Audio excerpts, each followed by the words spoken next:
भरतपुर से अगली खबर। साधु संतों के पासोपा में धरने का मामला। पर्यटन मंत्री विश्वेंद्र सिंह और प्रशासन के अधिकारी रूबरू हुए। पासोपा में साधु संतों के धरने को लेकर बोले मंत्री विश्वेंद्र सिंह, हम भी उनकी बात मानने के लिए तैयार हैं, लेकिन वो पहले नीचे उतरे। तो 550 दिन का लगभग समय हो गया है इस चीज को, लेकिन इसी बीच में जब अब ये कहीं ना कहीं मामला एक बार फिर से तूल पकड़ता हुआ नजर आ रहा है। पर्यटन मंत्री विश्वेंद्र सिंह ने इस पे पहल की है और जाने जाते हैं इस तरह के झगड़ों को, इस तरह के विवादों को सुलझाने के लिए, क्योंकि एक अच्छे वक्ता है, एक अच्छे कम्युनिकेटर हैं। उन्होंने कहा कि हम उनकी बातें मानने के लिए तैयार हैं, हम तैयार हैं उनकी बातें मानने के लिए, लेकिन पहले वो नीचे उतरे, क्योंकि उनकी सुरक्षा भी सुनिश्चित करना हमारा कर्तव्य है, ये हमारा दायित्व है।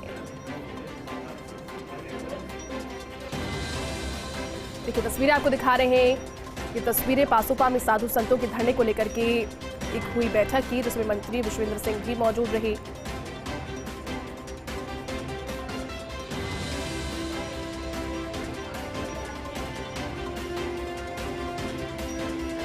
तो भरतपुर से आपको खबर बता रहे, एक बार फिर से बता दें, साधु संतों के पसोपा में धरने का मामला है। पर्यटन मंत्री विश्वेंद्र सिंह और प्रशासन के अधिकारी रूबरू हुए और पसोपा में साधु संतों के धरने को लेकर बोले मंत्री विश्वेंद्र सिंह। उन्होंने कहा कि हम उनकी बातें मानने के लिए तैयार हैं, उनकी मांगों को पूर्ण करने के लिए हम तैयार हैं, आश्वासन भी हम उन्हें देने के लिए तैयार हैं, लेकिन सबसे पहले वो इस टावर से नीचे उतरे, क्योंकि उनकी सुरक्षा सुनिश्चित होना भी एक कर्तव्य हमारा है, ये हमारी रिस्पॉन्सिबिलिटी। और पर्यटन मंत्री विश्वेंद्र सिंह जाने जाते हैं अपने अच्छे वक्तव्यों के लिए, अच्छे से कम्युनिकेट करते हैं और कई प्रकार के ऐसे जो मसले होते हैं पहले भी हुए हैं।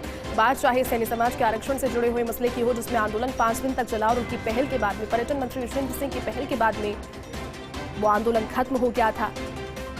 इसी तरह पसोपा में साधु संतों के धरने को लेकर के मंत्री विश्वेंद्र सिंह ने पहल की है। उन्होंने कहा कि हम उनकी बात मानने के लिए तैयार हैं, पर पहले वो इस टावर से नीचे उतरे, हमसे बात करें और उसके बाद में उनकी मांगों को भी माना जाएगा। तो बीते 550 दिन से ज्यादा का समय बीत चुका है, लेकिन अभी भी एक बार फिर से ये मामला अब जब तूल पकड़ता हुआ नजर आ रहा है, इसमें दखल करना पड़ा है।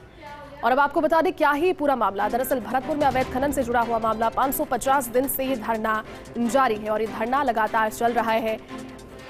कनकाचल और आदि बर्दी पर्वत के लिए आंदोलन। बाबा हरिबोल दास ने आत्मदाह की चेतावनी दी और आत्मदाह की चेतावनी देते हुए वो इस टावर पर चढ़ गए।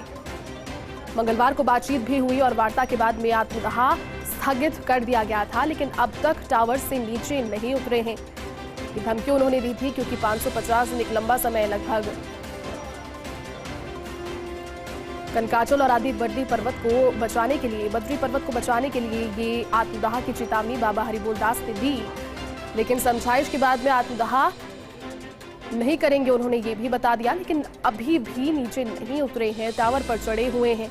और लगातार देखिए इससे प्रशासन जो वहां पर मौजूद है उनके लिए भी चुनौतियां बढ़ गई हैं, उनकी सुरक्षा सुनिश्चित करना और साथ ही जिन साधु संतों का उनके पास में सहयोग है और साथ है, उन्हें भी बातचीत के जरिए कॉन्फिडेंस देना कि उनकी बातों को, उनकी मांगों को माना जाएगा, लेकिन पहले उनसे बात करने की स्थिति में वो आए, नीचे उतरे टावर से। तो भरतपुर से आपको खबर बता रहे हैं, एक बार फिर से आपको बता दें, साधु संतों के पसोपा पे धरने का मामला है और पर्यटन मंत्री विश्वेंद्र सिंह और प्रशासन के अधिकारी रूबरू उनसे हुए।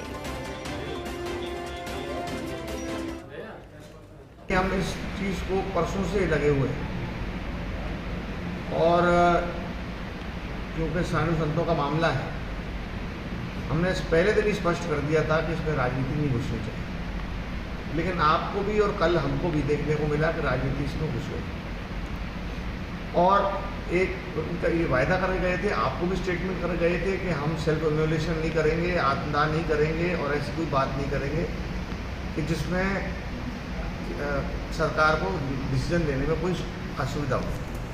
हमने कल मुख्यमंत्री से कई बार वार्ता हुई है और उन्होंने क्लियर निर्देश दिए हैं, हमारे पास पूरे कागजात तैयार हैं, जो वो चाहते हैं हम करने को तैयार हैं।